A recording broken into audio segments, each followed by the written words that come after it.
Okay, all set. So let's start. Name of the Father and of the Son and of the Holy Spirit. Amen. Thank you, Abba Father. Thank you, Jesus.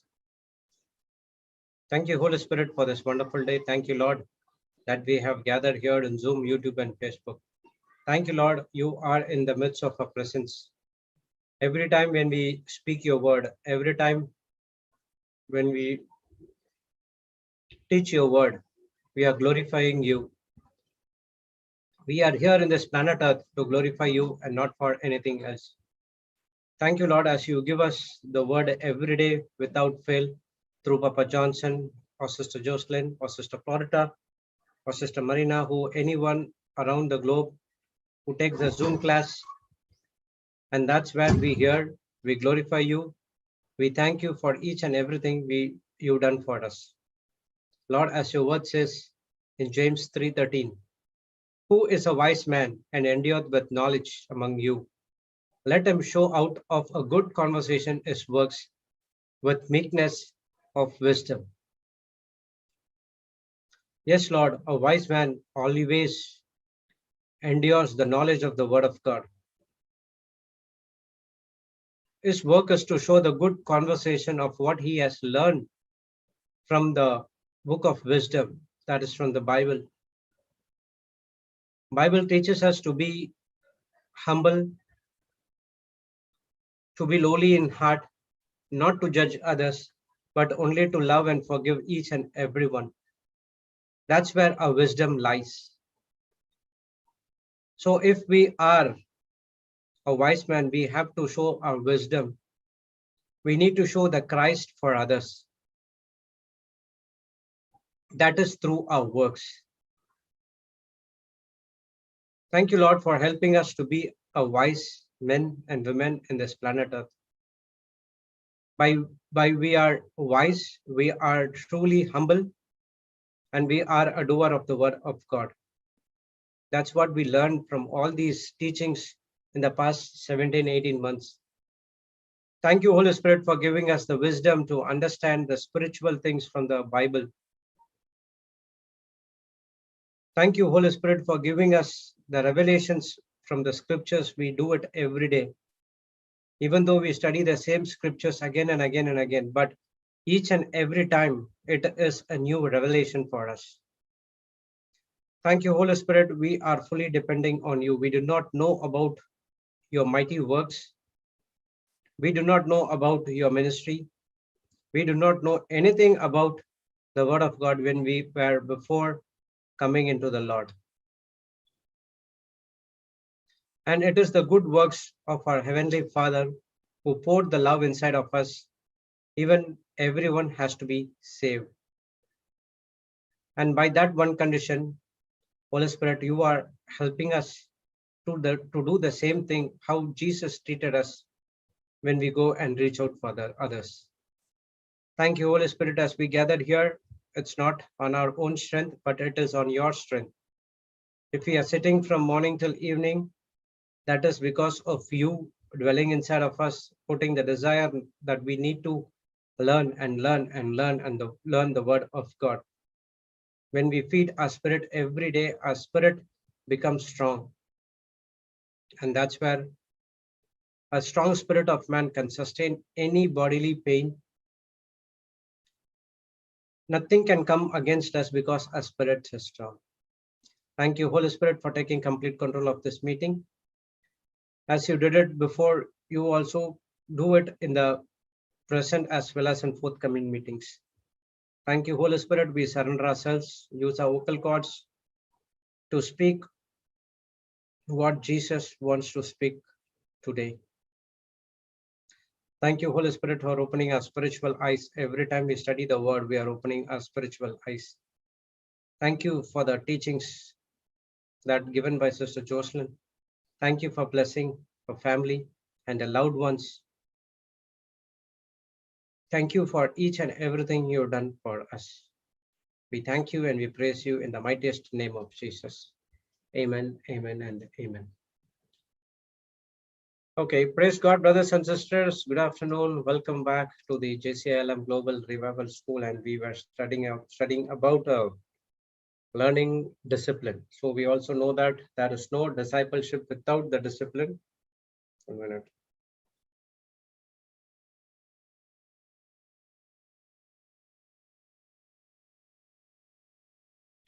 Praise God. And okay, there's no discipleship without discipline. So discipline is important, whether it is in the Word of God or in the normal life. We need to discipline ourselves. But when we discipline according to the Word of God, that's where we follow the same footsteps of what Jesus was teaching us when he was living in this planet Earth. So we belong to the Heavenly Father's kingdom.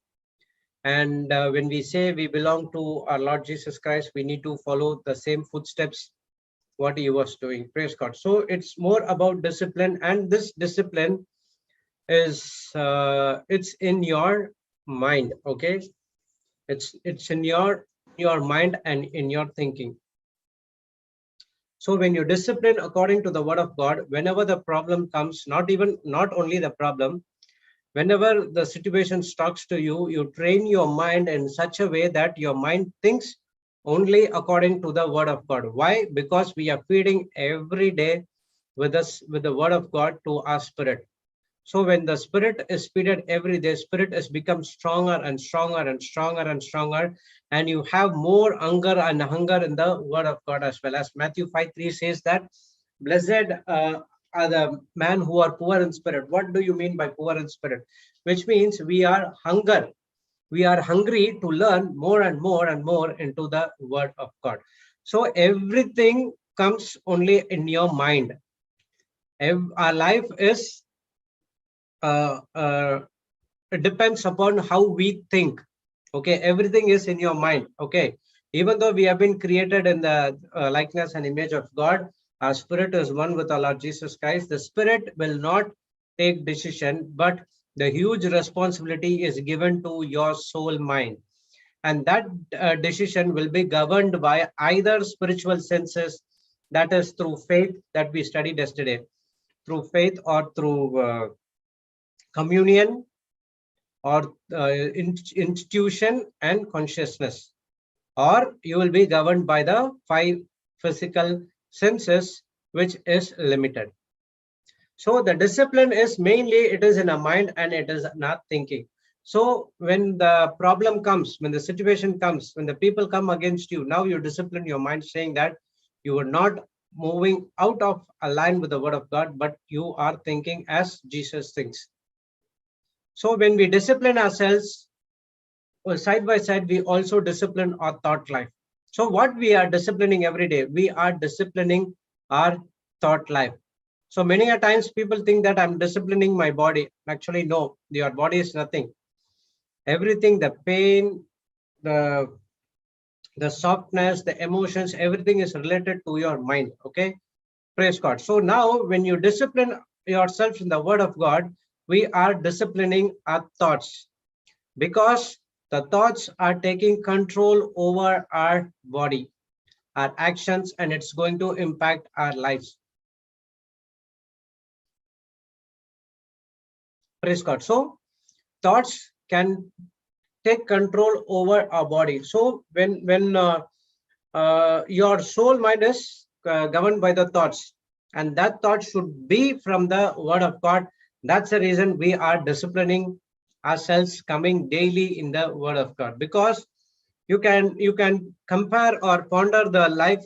If I can do the life before when I received Jesus, when a life after received Jesus. So if you say in a weightage, whatever I think that it is joy, actually it is not a joy at all. The life which I'm experiencing right now, enjoying right now, it can't even match even in 1% what I was doing before coming into born again. It was only destruction. The devil deceived me that it is the life which we have to live. Partying, going out, watching movies, stay all night with the friends, not coming home. Saturday and Sunday, it's full of party mode. So that's what I thought that it is the life enjoyment. But when I come into the Word of God, when I have the Holy Spirit inside of me, And when I understand the spiritual things, so what I have thought it is an enjoyment, it's not even 1% what I'm enjoying right now. Praise God. So that's the reason we need to discipline ourselves. And I can say that I am only 5 or 7%. There are much more things which I need to learn in the Word of God. Every day it's a new task. Every day it's a new challenge.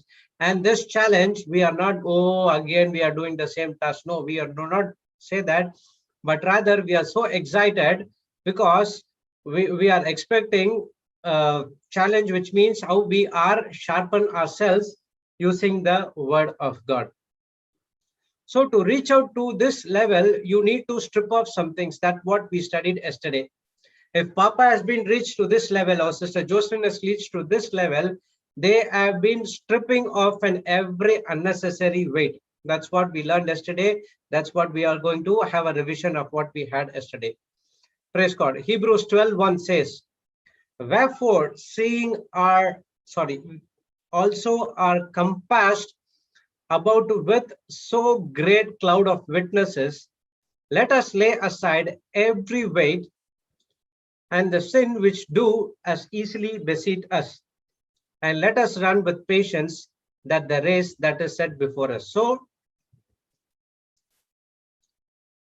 again, this scripture can be divided into 3 parts.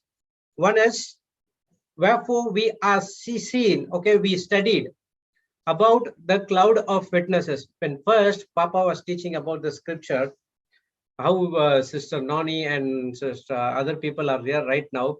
When they first start the Zoom classes, I was in the same kind of, every questions has been passed on to me. If I don't know, I will be in the hot seat. So how I did learn myself. So every time Papa used to ask the questions, how Sister Jocelyn asking the question to Sister Noni and to other people, Sister Joginder or Sister Jessie. So the same way Papa used to ask so much of questions to me, which I do not know. Whether Jessie is laughing, okay. I remember those days. I used to wipe my face. Praise God. So I learned many things by asking questions and questions and questions and questions. So when the first time Papa was witnessing the cloud of witness, I was thinking, what is this cloud of witness? I literally was thinking, is anything related to cloud or something like that? Because I do not know what is it all about. Even though I have been attended in the new creation home, but this close relationship was not there. Praise God. So Papa asked to go through Hebrews 11:1. To be frank, I do not know what is that all about. I don't know what this cloud of witness and all about. After explanation only, I came to know that this cloud of witness is about the Bible heroes, how they walked with God, how they operated in faith. Praise God. So wherefore we see, so we studied all these times. When we get into the Old Covenant or the Old Testament, we see how the starting from starting from Adam and Eve, Cain and Abel, Noah, Abraham, Moses, Jeremiah, David, Nathan, Nathaniel. So there are a lot of prophets. So if you go and see that these are not stories. Why we are thinking about stories? That what it has been given into our mind. Have you when we go to the Sunday classes, they said, did you hear or did you study the story of Moses? Did you study the story of Abraham? So it came into our mind as a stronghold, thinking that those are stories, but those are not stories. These are real incidents that happened in the past generations. Praise God. So these are not stories. They are the witnesses, how they trusted only on God, only on faith, and how they were victorious. Praise God. So when we also compassed about with so great cloud of witnesses, let us lay aside. This is the second part of the scripture. Let us lay aside every weight and the sin which do easily beset us. So this unnecessary weight and sin which is going to easily beset us, which means we are, no matter how good you are in the Word of God, you are not a match to the kingdom of darkness in the natural world. And the third part says, let us run with patience and let us run with patience the race that is set before us. So each and every one, we know that we are in the warfare, whether you like it or not, you are in the warfare. And the same way, each and every one has been, you are in a part of the race as well.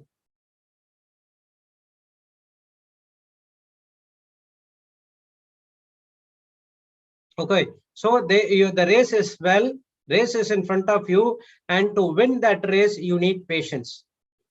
Praise God. So how that patience will come? Only when you let the unnecessary weight and sin, which easily beset you. How could our forefathers or the Old Testament prophets, disciples, and everything, how did they won the race? Because they do not moved by what they saw, but they moved on what they were not seen. Abraham is called the father of faith. Why? Because he was only believing on the promises which he was given even at the age of 75. It is difficult for us at 35, 40 to believe on the promises of God. Think about Abraham's condition at the age at the time it was Abraham. Okay, Abraham condition at the age of 75. So these are the witnesses. Now, the teacher of Hebrew gives us that, bring us the past testimonies, how our heroes in the Bible fast and they won the race and they won the battle which is in front of them.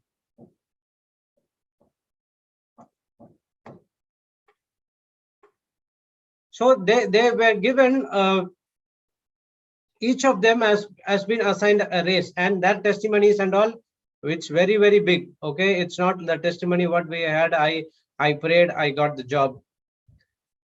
I prayed and the sickness went over me. I could able to stand and walk. But if you see that testimonies, Moses alone, who was leading the millions of people to the promised land. It's difficult for us to control the 100 people. Think about the people, Israelites of that congregation. Their testimonies were not small one. Abraham, at the time of 75, he came out of the father's house.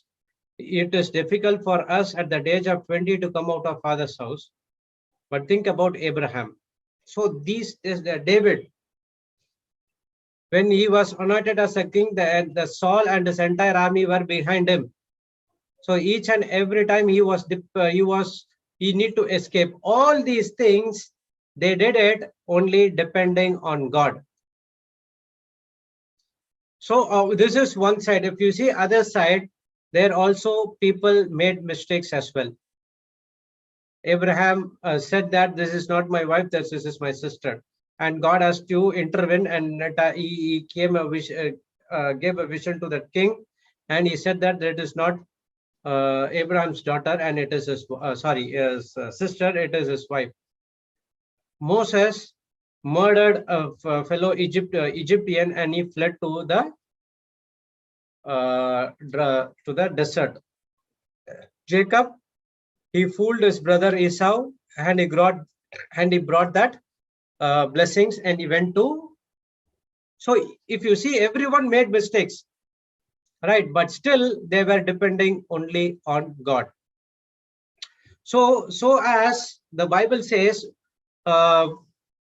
wherefore seeing we also compassed about with so great cloud of witnesses. So now you have to see the life of those people who were living their life.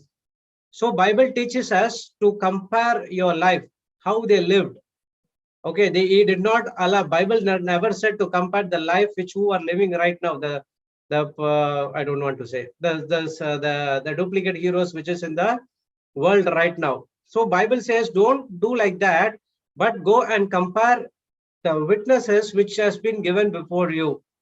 So we have to learn, depend on God's ability and power, because the disciples, the prophets and prophetess, they were only depending on God, and they were victorious, and they are teaching the same thing.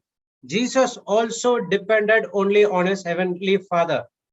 Every time he said that, I am not speaking of anything of my own. My Father teaches me and I'm saying it. Each and every time the Father is communicating with him what he has to do. But what about us? The problem is we focus on something else.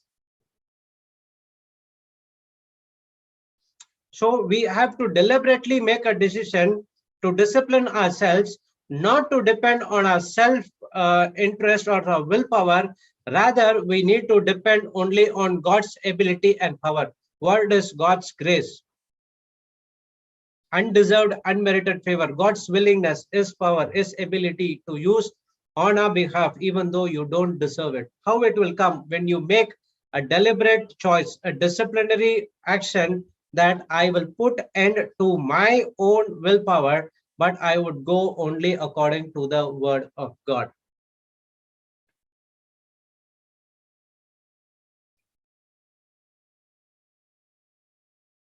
Everyone, they were called. God called them. At the same time, they did not do anything of their own.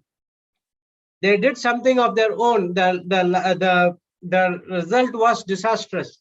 What happened to Saul? He has to go and he had to go and war. He should not give the sacrifice.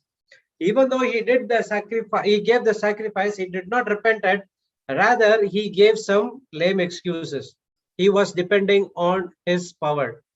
He did not depend on God. If he had depended on God, he would have been unrepentant. David repented. Yes, David made mistake. Jonah, instead of God said to go to Nineveh, he went to Tarsus. What happened in between? He was swallowed by the big fish called whale. I don't know whether it is whale or shark, okay? It is a big fish. Praise God. But what happened inside the belly of the fish? He repented. So supernaturally, he was alive and he came out, and then he started and went and preached the word of God in Nineveh. So God is calling each and every one of us, and none of us can accomplish our calling with our own strength, but we need to depend on the God's ability and power. That resurrection power that raised Jesus Christ from the dead is inside our spirit as well. The same Holy Spirit is inside as well. The same Holy Spirit can do mighty wonders. And right now, He is doing mighty wonders in the lives of the people as well, when the people are depending on Him. Depend on Him on everything, which means acknowledge Him. Proverbs 3:5-6 says, acknowledge Him.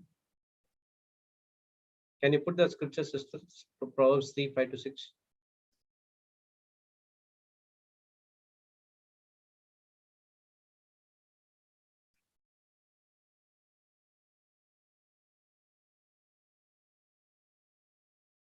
Trust in the Lord with all thine heart and lean not unto thine own understanding. Stop your own understanding. Compare the witnesses of our Bible heroes, what they did. In all thy ways, acknowledge Him, and He shall direct thy paths. The Old Testament people acknowledged God. They were depending on God on everything. That's the reason God was directing their path. But are we depending on God, or are we depending on our own strength?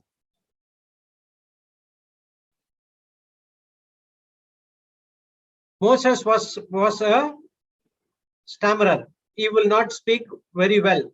But what he said to God, God said, "God, yes, I agree, I can do it. But how would I speak in front of Pharaoh? I have a stammering mouth. Don't worry about that. There is another person who will speak on behalf of you. I will tell everything what I have to tell to King Pharaoh." That's what Aaron came. When Saul, on the way to Damascus, he heard the voice of our Lord Jesus Christ. He depended on God. God said, "Go and be there in Damascus for 3 days. I will tell you what you have to do." Joseph dependent only on God. Otherwise, you would not gone for the jail. You would have been opened his mouth. Because of my brothers, I came in. So he has to depend on God. That's the reason everyone, they were, the testimonies are so great. Coming as next to governor, as a governor next to Pharaoh is not a simple task.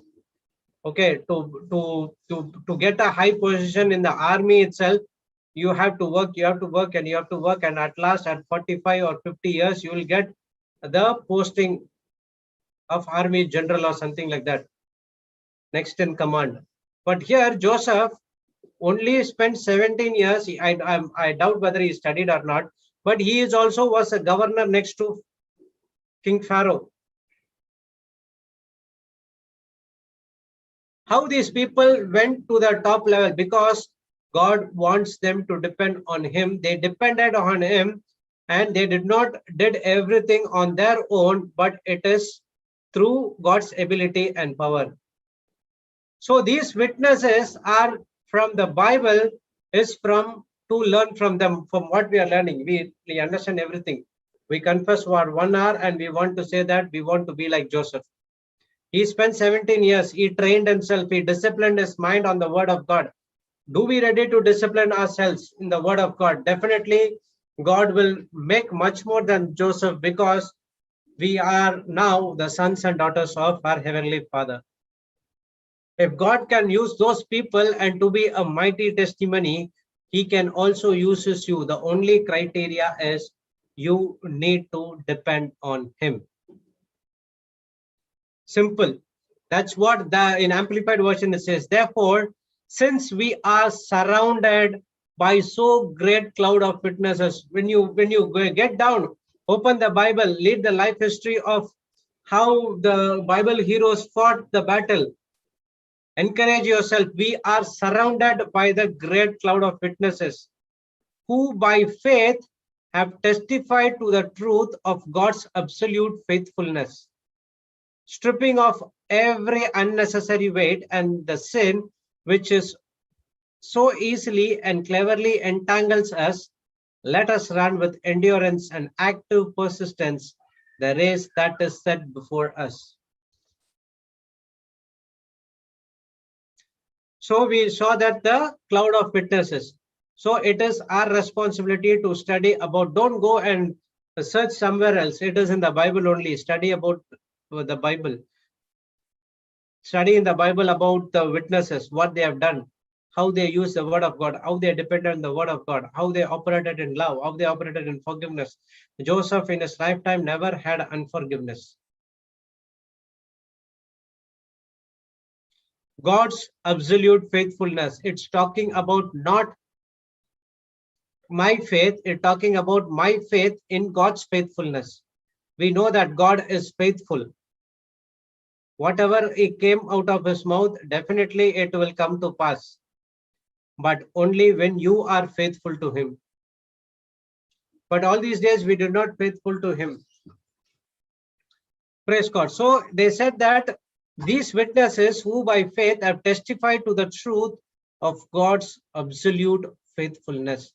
They testify the truth how God was faithful to them when he gave the promises. When they depend only on God, the promises came to pass. We have the promises much more than that, and now we said for 1 or 2 days, if nothing happens, we asked, faith gets favored. Praise God. Stripping of every unnecessary weight and sin which is so clearly entangles us. So this unnecessary weight and sin which is going to cleverly entangle us, it's going to beseech us, it's going to put into problem. Okay, so we know that all we are in the race. There is a race set before each and every one of us. We need to understand that.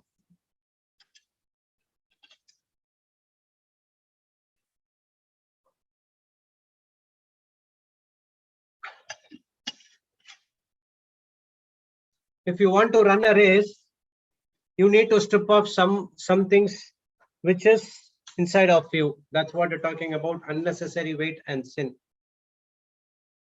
Okay, when I was not coming into the word of God, I used to go to trekking as well. Okay, so when they go for trekking, the first thing they say is bring minimal clothes and don't pack your bags with all the things.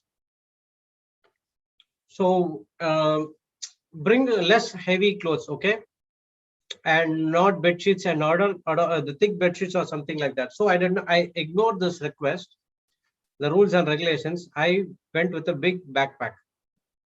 That's the first time I'm going. So everyone was asking why you bring so much. It's okay. I can able to do it. So I started. I went and went and went. All of a sudden, after 1 hour, I could feel the weight at my back. My shoulder started to pain. They won't take as rest. They'll take the rest at least when they find the place safe. Okay. Otherwise, they'll walk and walk and walk and walk. So I was thinking when they will stop, my shoulder got start paining, my hand start paining. Because of that, my legs start paining.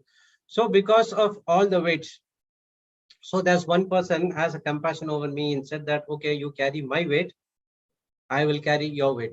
When I carried him, he is the team leader. Okay, I carried his bag. His bag was very, very small when compared to me. And all of a sudden, he said that, brother, your bag is so weight. What things and all you brought? So that's why I'm telling is, when we this is for walking. When we are running a race, we cannot carry some load and run. Nowadays there are some decathlon that's going on now where they have to carry something like that. Ask them how it is difficult to run, carry with some weight and all. Praise God. So it is very difficult to run the race. You need to lay aside some of the unnecessary weight. When I went to the trekking, I carried some unnecessary weight, which is not at all useful for me. Half of the things I never used at all. Praise God. So this unnecessary weight tells us, which takes our time and focus. Okay, it shifts our time and focus, which not at all needed for us. It is not necessarily a sin, but it can open a door for sin. Many a times we do that. Okay, we do that. Okay, this is not sin. Nowadays, when we go and say to the friends, watching movie is wrong. People that say that in which Bible it says that watching movie is wrong. I said to him, watching movie is not wrong, but after that, what is the thought? What is coming in your mind? That is wrong. Praise God. We think that movie is not wrong, serials are not wrong, but that instigate the thoughts after that, and that thoughts leads into action. So these are the unnecessary weight. So you saw that it is not at all a sin. Okay, you think that it is not at all a sin, doesn't matter, but that eventually leads you into open the door for sin. Praise God. So these unnecessary things are not actually evil, but it is taking your time and energy and eventually leads to an evil, disastrous things in your life. So this unnecessary weight, what will happen? It weigh you down and it slows you down. So I was on that front. After 1 or 2 hours, slowly, I came behind. People were started walking so fast, I could not able to do it. But actually what happened, the result is some of the people shared my weight. And because of that, my weight become less, I could able to walk. So it is an unnecessary weight will weigh you down and it will slow you down. Praise God. So we saw that a difference between the unnecessary weight and sin. It's not a sin or it's not an evil, but it will lead to a sin or evil, that unnecessary weight. Okay, Sister Jocelyn has said about sin of commission and sin of omission. Even this is the first time I'm hearing, I'm not sure about the others. So sin of commission is, I'm doing something I'm not supposed to do. That is committing adultery or speaking death or which we should not do, we are doing it. That is the sin of commission. Sin of omission, I'm not doing what I'm supposed to do. So this unnecessary weight comes into the sin of omission. You have been called for something, but you are not doing something, but you are doing a different thing. Many a time when I ponder on it, I used to the Holy Spirit gives me an example. When I at my work, all of a sudden, what will happen? I have been called to do something in that particular department. Okay, I have to go and understand that how the technology works and what kind of resources they need. So we need to draft a plan, and then I have to submit them the what would be the recruitment plan for this kind of technologies. Okay, I have been sent to the department to study and understand. Rather than what I'm doing, going there, I'm going and chit-chatting with the other people. Instead of doing the main thing, I was doing some other thing which is I'm not called for. That is what sin of omission. I'm not doing what I'm supposed to do. I have to go and understand their work technology, because each and every department, they have their own work timings. They have very own set of rules and other things. Praise God. So like that, I have to understand that, and I have to prepare a recruitment plan, but I'm not doing it. I was doing something which I'm not called to do for. So if I'm not doing what I'm supposed to do, I'll end up in committing sin. After that, what happened? I will listen to some things. I left some things. So after things I listen, and after that I prepare with that recruitment plan, which never ever matches the. And obviously, what happened? The boss who is accepting me doesn't know that this is the full thing. He believed in me and asked me to go forward with the recruitment plan, but the results was not coming. So what, at the end of the day, I am responsible for it. The work has not been completed. And related to that, what happened? Anger, frustration, everything comes. Ultimately, I am ending up in committing the sin. Remember the sin of commission and sin of omission. Praise God. So there were a couple of points given by Sister Jocelyn in regards to unnecessary weight. Just as a runner has to remove weight to achieve the best results, likewise, we need to rid ourselves of things that keeps us from getting maximum results. Praise God. So how a runner has to remove that particular weights. Okay, before a runner goes to running, he will discipline his mind. He will set his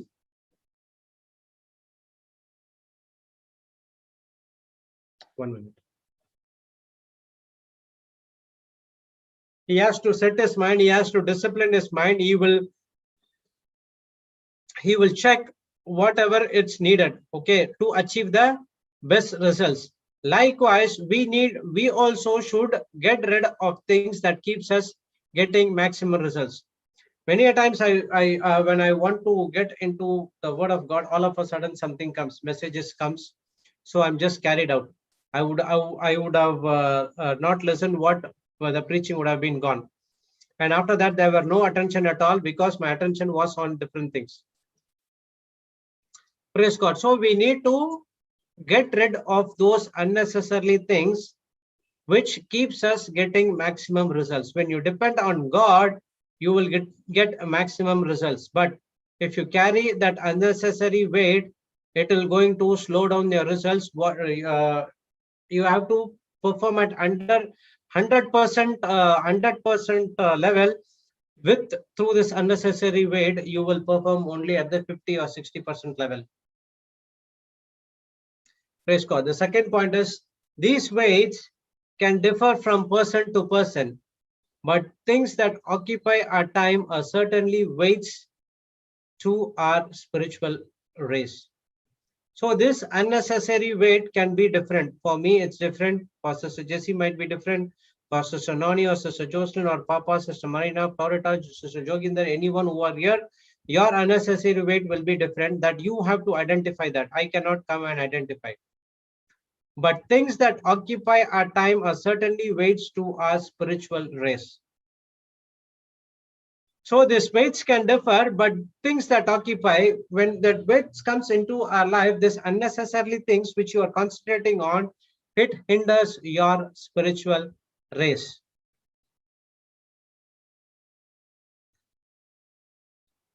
So when we occupy ourselves with the things which are not productive, will it lead to unproductive life? Yes, definitely.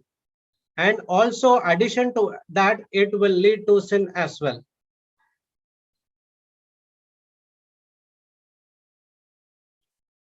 Praise God. So Sister Jocelyn explained about how she can be carried out. She said that she would be interested in designing the posters and other things. Okay. But her calling is to preach and teach the word of God. So instead of doing that, if she is interested to do only the designing and other things, it is going to take some time, because she has to study the entire thing. Praise God. Rather studying the word of God and preach and teach the word of God to the people, what she's doing, instead of doing that, she's studying about the designing, about the developing those posters and other things, which is going to shift his focus from preaching to other things as well.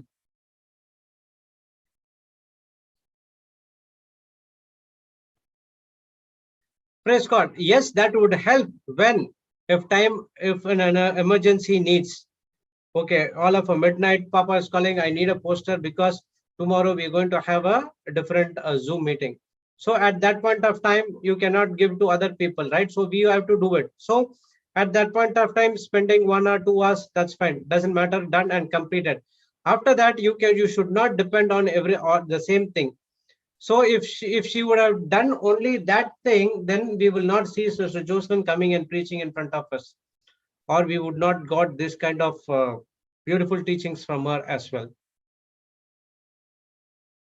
So that's what these weights can differ. For me, it's entirely different. For Sister Jessie would be entirely different. I am so much interested in the technical works. So each and every time when I have some time, I used to do, I go and get into the website and what things can I do? What can I do more than that? Okay, I want to do more thing into the technical stuffs. So what I make carried out if I get something interesting.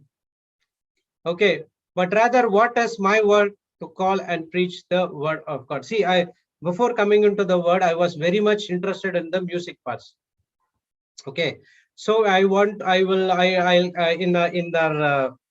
praise and in the Chennai Bible class, I used to do the praise and worship. So what I do each and every time, I used to get into the song. So I listen to the song and then I will search for the chords and I will practice it and I'll practice it and I'll practice it. I'll do only that thing, but that's not my core area. Okay. So what I'm doing, because I do not have that so much of so much of things in the music, what I have to do, I have to go and learn and learn and learn. What is that chord? What is B major? What is C major? What is those things are there? So I have to learn. So that things will not going to benefit me. I thought that is my calling in the word of God, because I have the desire to do something in the ministry part. So I thought that okay, I think music, praise and worship, it is my part. So I start doing it. But when the lockdown started, I was doing entirely different, which I was doing not before. I was studying and reading the word of God. That thing is entirely taken off my mind. Now there is no songs at all. Now every time when I go into YouTube, I just see the videos of Papa Johnson preaching or comparing with the other translations as well. So each one is different. Yes, I will do. If any require all of a sudden there's no someone, yes, I can do it, but I will not do it as my full lifetime. That's why the says why this weight is not for the same for everyone. The weight is not necessarily sin, but it will lead into a sin. If I conducting a praise and worship, I still remember, okay, in the church, there was some music competition were going on through the, we called as a NBMs here, okay, it's called as NBMs. So what we do is they have some competition on the Christmas time.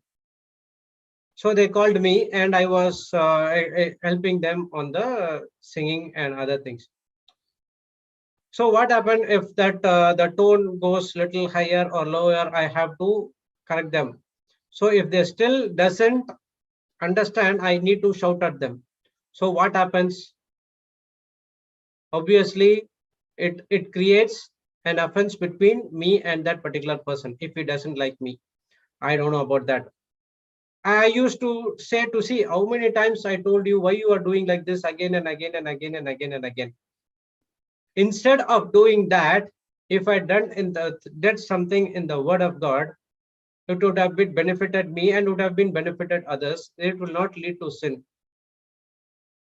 Praise God. That was before. Last year also it happened, but I simply rejected that. And no, I'm not coming.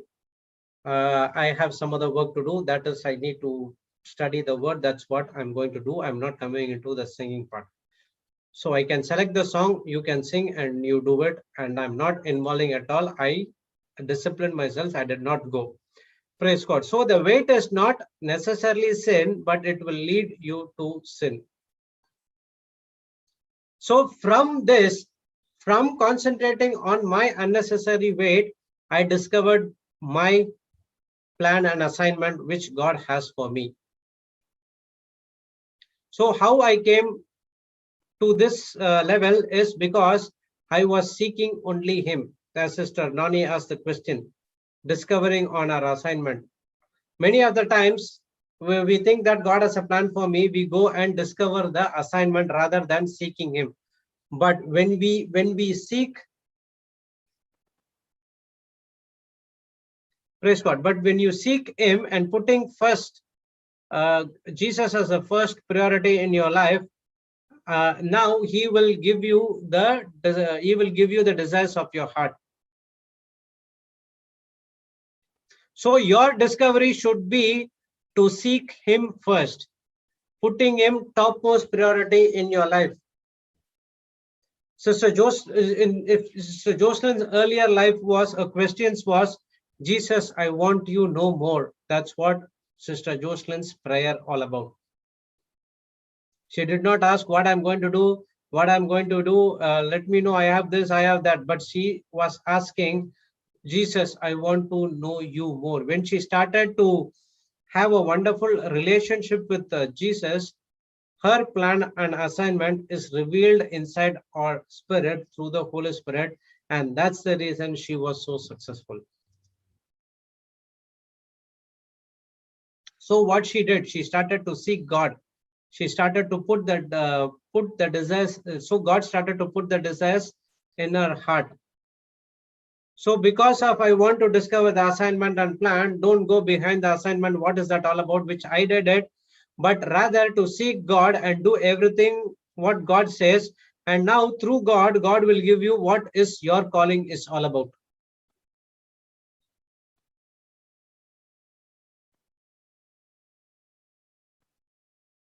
Praise the Lord.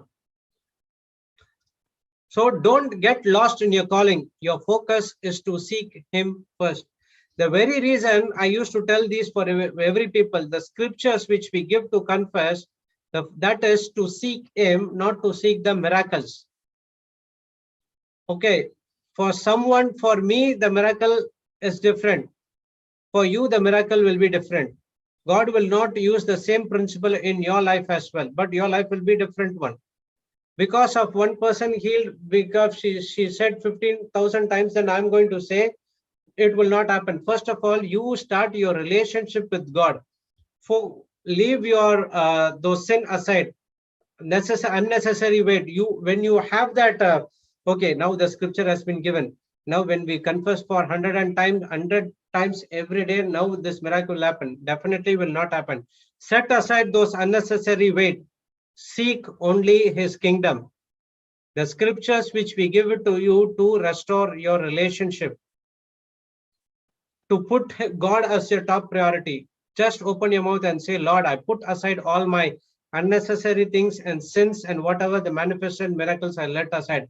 I've done so much of mistakes in my life. Lord, please help me. I'm here under your command. Now start confessing the scripture. When you start confessing the scripture, your bondage between Jesus and you, it gets strengthened. And now God gives you revelation how he's going to solve your problem. He will give you instructions. And when you take the instruction and follow it, that's where you get your miracle at your hand. So the same way the disciples also did the same thing. They put God first. Disciples did not know that they would go and preach and teach the word of God. After the Holy Spirit came, they would have been decided, oh, this is what Jesus was teaching us all these days when he was we was with him for 3.5 years. Remember, when Jesus died, they were all split up. They were going here and there. But Jesus appeared to everyone, everyone on board. And they said that go and stay in this synagogue and wait. I will send a person like me, not me, like me. He is going to help you. Whatever I taught you, he is going to give you as a remembrance. So the Lord is the one who is going to convict your heart and puts the desires in your heart. Psalm 37, 4-5. Many a times we learn that. So again, learning also no problem. Psalms 37, 4-5.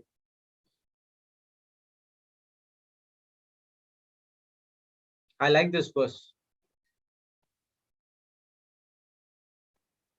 Delight thyself also in the Lord, and he shall give thee the desires of thine heart. Commit thy way unto the Lord. Trust also him, and he shall bring it to pass. So this exactly matches what the disciples did, what the Bible heroes did in the Old Covenant. They always delighted in the Lord, which means they were doing what God asked them to do. Delight is kind of a pleasure, okay? It's kind of a pleasure which cannot be expressed in the natural. They're delighted in the Lord, and now because they're delighted, the desires of God's heart has been put into them. And now what they did, they committed and trusted God in each and everything, which means they acknowledged, God, you are the one who is going to bring it to pass, and he brought it to pass in their life. So we also should do the same thing. We have to get rid of those unnecessary things and wait.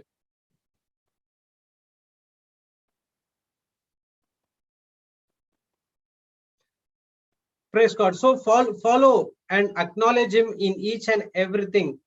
How you will do that? Only you have to set all things aside and you have to seek only him. Many of us are seeking for the direction in our life. How many of us started the businesses when I asked for the job and everything, but when I got the job, I never said thanks. I said thanks, but because of someone said you have to thank God. It was not from my heart, but still God was so lovable. He gave me the job, and he still gave me some time to repent, but I did not repent. But obviously what happened, I should do something, but I was not doing that. It ended into sin. Because I'm being fired from my company, what happened? I used to speak ill about that company's team and others. So I was blaming others. They could not able to do it. I could not able to do it. And what the end result? End result is destruction coming out of that company. So most of us seeking the direction in life, but the direction is from God. When you go on, depend on your personal strength, your willpower, the directions will not be correct. The direction is in Christ. That's what we say. Delight in the self in the Lord. He shall give you the desires of your heart. You have a lot of business, or you might have what type of business? The medical shop, food, garments, anything. You do not know which one to select. But put your petition to God. Lord, I do not know. Help me. I'm going to delight in you, not on anything else. And now he will direct your path. He will show exactly what you do. Once he show the way, also acknowledge him. And even though you are at the success, at the peak, you have to depend on God and not on anything else. Joseph was depending, even after becoming a governor, he was depending on God. He never took an advantage. So instead of finding our steps aside from different side, let us come to God. If you find him, our steps are in him.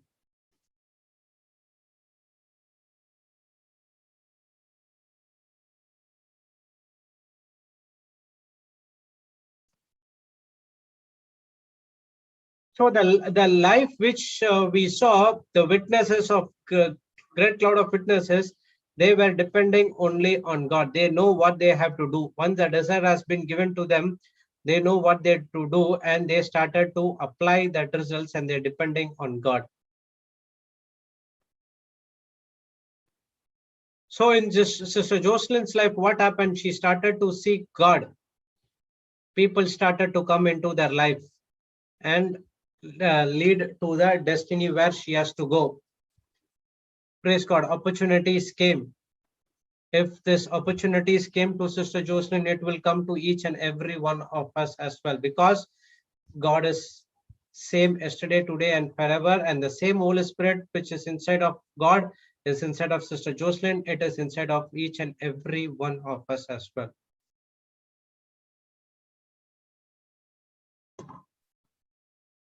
Before Joseph was heading into the palace, he has to learn and he has to discipline himself.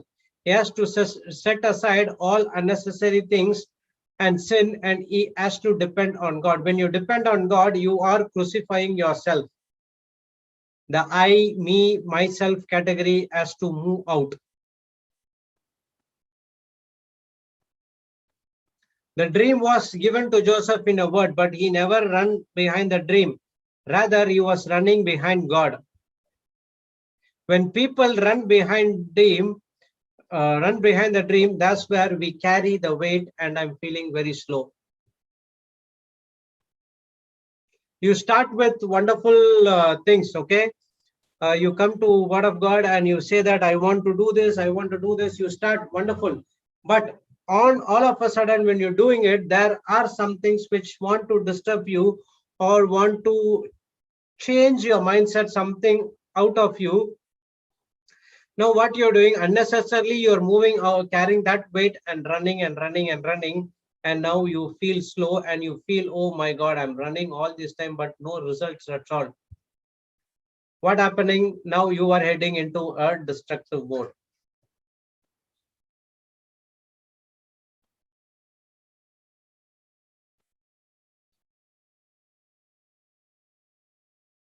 Praise God. So we need to try to create a future rather than discovering.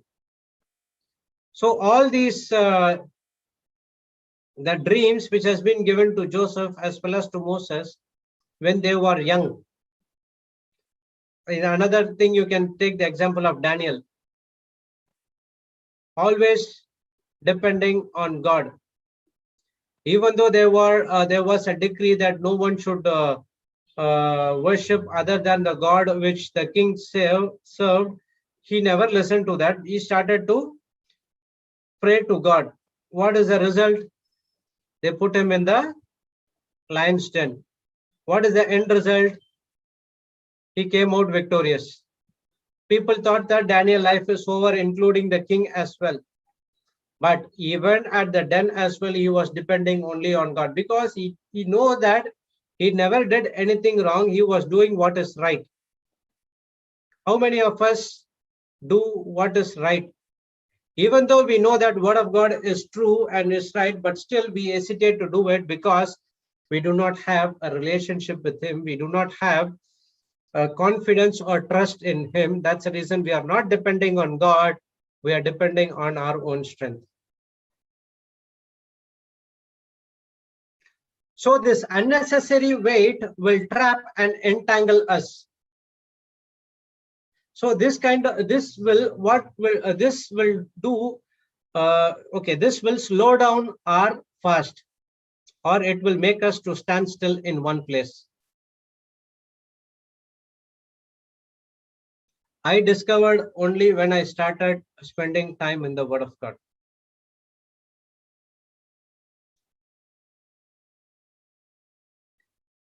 Praise God. I do not know that I would be doing this. I would be taking Zoom classes, and I would be people will be calling me, and I could able to give them the counseling on the Word of God, pray over them. I was so amazed when I was sleeping and was thinking what my life in 2019 at the same time, and 2021, what is my life? Within 1.5 years, everything has been shifted, everything has been changed, and this happened for good. Praise God. Let us run with endurance and active persistence the race that is set before us. The key to win this battle and race is endurance, patience, and persistence. So we know endurance and we know patience. And what is that persistence? Determination or standstill. Hold on to the ground. Hold on to the word of God. Let us run with endurance and active persistence the race that set us before us. What is patience?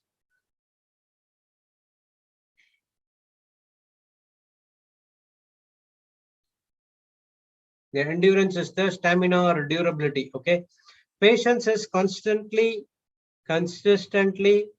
another word, actively remaining the same regardless of the situation. Praise God. This actively has been added by Sister Noni. Praise God. That's good. Consistently, constantly, actively remaining the same and regardless of the situation or people comments.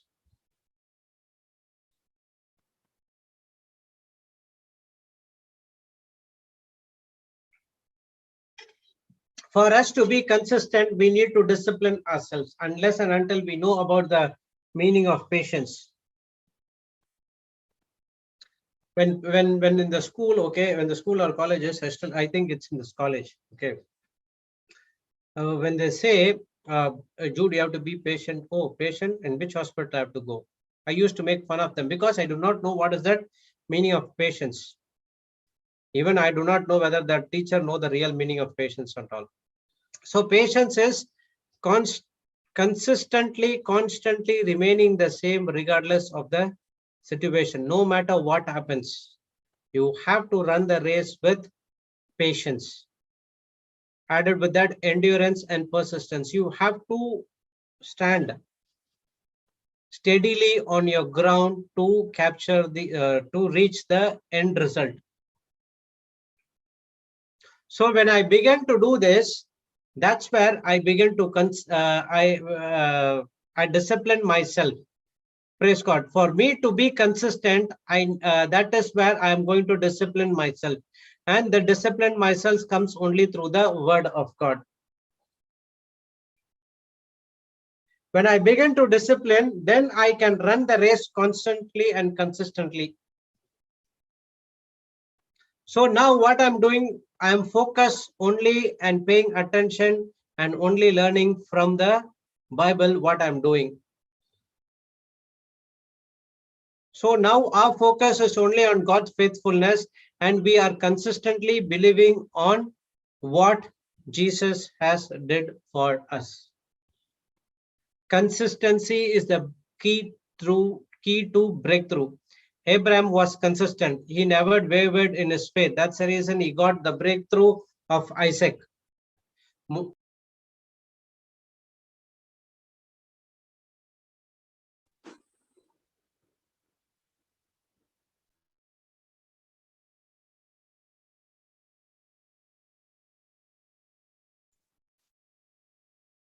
Praise God. Brother Jude, are you there?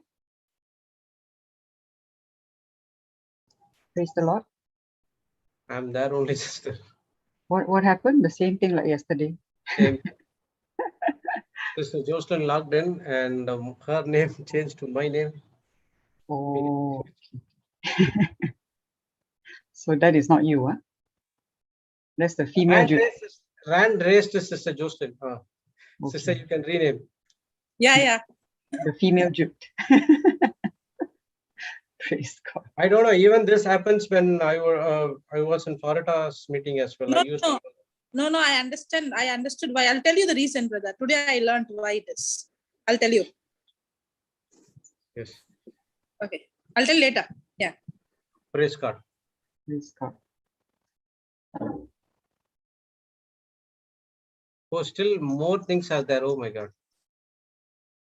Yeah, I can take for another 10 minutes, brother. I'll start at 3:30. Okay.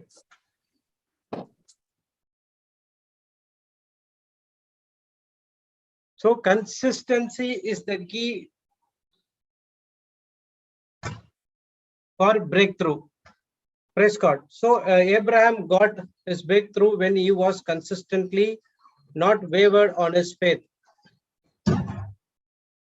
When Noah was consistent, even though the people said, "How could it is going to rain? Are you a fool, or you are building this ark for more than I don't know? I think it's 100 years." Praise God. But he was consistent in building it. He never wavered. God said, and he is building. End result, the rain came, and Noah's family escaped. So the same way, Paul is also constantly doing only on this same thing what he was taught to do. Before that, he did not do anything. And after he received, he encountered Jesus on the way, he was remaining only on what Jesus said. And immediately, what happened? He got his eyesight, and he said that he immediately baptized. And he's, no matter what happens, he was running his race. Praise God. So remember, patience, constantly, consistently, actively remaining the same regardless of the situation or the people commands. When you do good things from the kingdom of God or from the word of God, the people will come and say something to you, as right now it's happening in my life. So people ask, how long you are going to do this? You are going to do all these things for an entire lifetime? I simply said yes. Because I know, and with the help of the Holy Spirit, I discern that that's not that person who is coming against me. That is the evil spirit want to shift my focus from the word of God to some other things. Praise the Lord. Okay, coming back to Hebrews 12:1. So we studied about the great cloud of witnesses, and we studied about the unnecessary weight and sin. It has to be stripped off because it's going to entangle us. And the third, we studied that we need to run the race which is set before us with endurance, patience, and active persistence. Praise God. Only when you do this, you can able to run the race successful. Okay, next. Actually, it is a comma, okay, and still continues. Looking unto Jesus, the author and finisher of our faith, who for the joy that was set before him endured the cross, despising the shame, and is set down at the right hand of the throne. Now, the author of Hebrew teaches us, we saw all the great cloud of witnesses, how they were depending on God. And now in the second verse, he is taking as an example of Jesus, who is the author and our finisher of our faith. Okay. Praise God. And how he ran the race, and how he was run the race, and how he took the cross which was set before him, and how he was seated at the right hand of the Father only with the one word called joy. Think about the pain and sufferings which Jesus went through. No one in this world can go through that. Why could Jesus would able to go through that 39 lashes? Because his spirit was strong. So how did Jesus win the race? He never considered about his body. He was considered only about what he was doing, what the end result. The end result is because of his sacrifice, the entire world is going to be saved. Billions and billions of souls are going to be saved by one man's sacrifice on the cross. That was the joy was set before him, and Jesus was running the race with that joy. For us, if we have one single cut in our hand, we put bandage, we put other thing, we put that, we put this. But what about the pain and sufferings went through Jesus? He becomes sin. He becomes sin for us. He took everything on his body, but he were never focused on the sufferings he went through, on the pain, torment, everything. But he took the cross on joy. Sorry, with joy. Jesus is the strength of my life. Jesus is the What, sister? strength of my life. What, Sister Jessie, you want to say something? Sorry, I didn't realize my mic was on. Okay, no problem. Praise God. So irrespective of the situations, irrespective of the people said, and we know that what that people, the same people who welcomed him, the same people will also put him to death as well. But still, he was full of joy. His focus only on the joy was set before him.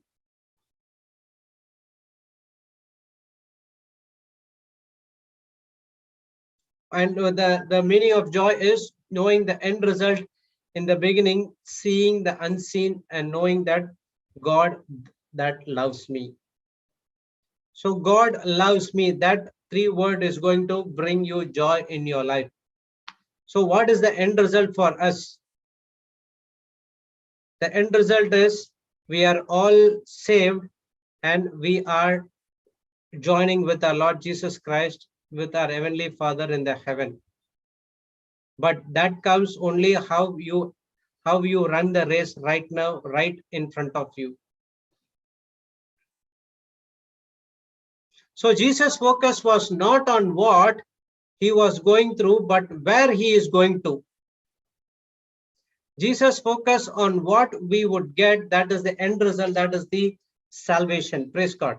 So Jesus' focus was not on where he was going through, not what he was going through, the sufferings, pains, and other things, but where he is going to. He is going to seated at the right hand of the Father. He is going to strip neck the devil in front of everyone on the cross. His focus was getting back his authority, which has been lost by Adam and Eve, and giving back to us so that we can have the same authority over the evil kingdom of this world.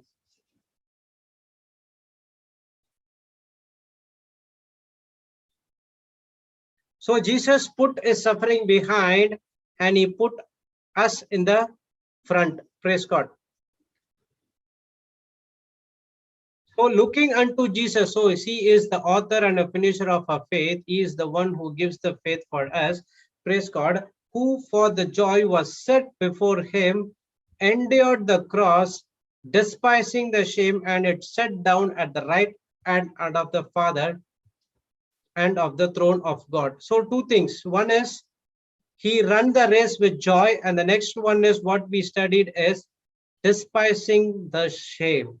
So we learned some more things as well. Despising, Greek meaning is to think against or disesteem. So what is that esteem? Esteem means to give value, to price, to value it. but he disesteemed. He never ever valued that shame. It is undeserved. So he think against the shame. Praise God. So Jesus disesteemed the shame. Jesus devalued the shame. Praise God. What about us? Which means, in other words, he said that he crucified himself from the flesh. So this is the key for endurance, patience, and discipline. Devalue the shame, despise the shame. For us, when we are into shame, we think about us. But God, he devalued it because he never think about him. He was thinking about the end result, that he is going to bring the salvation for each and every one of us. Praise God. Next point. Most of the people don't recognize we have the power to esteem or disesteem the things that happen to us. That's what God has given us, the power and authority. How many of us know? I know only when I came into the Word of God. And most of the people, when I teach them, they ask, oh, do we have the power to speak against the demons and to speak against speak to the organs and everything? I did not know. That's what we taught it, and we are teaching from the Bible. And now they started to implement it in their life, to practice in their life. Praise God. And that's where they could recognize they have the power. So each and every born again believer has a power to esteem or de-esteem the things that happen to us. It depends upon what you are doing. Next point. They proclaim what we are totally products of our environment, have no power to control our reactions. Who is that they? The evil ones proclaim we are totally products of our environment and we have no power to control our reaction. That is the lie. God has given us the power to control our emotions. We studied who is a weak person. A weak person is the person who cannot able to control his emotions.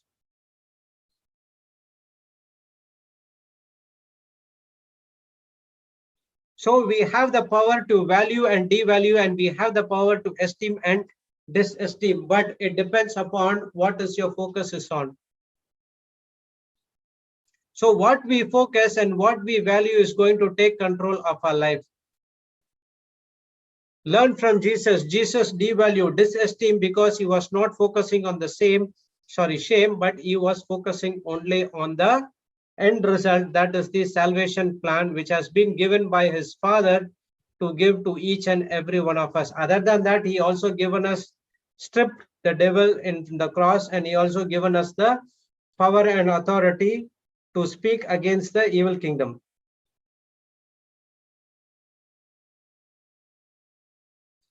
Praise the Lord. Sister, you want to start? It's 3:30 now.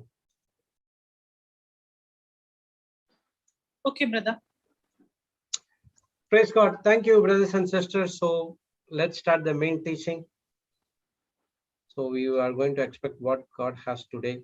Praise God. So let us pray in tongues for 5 minutes. We start the main teaching.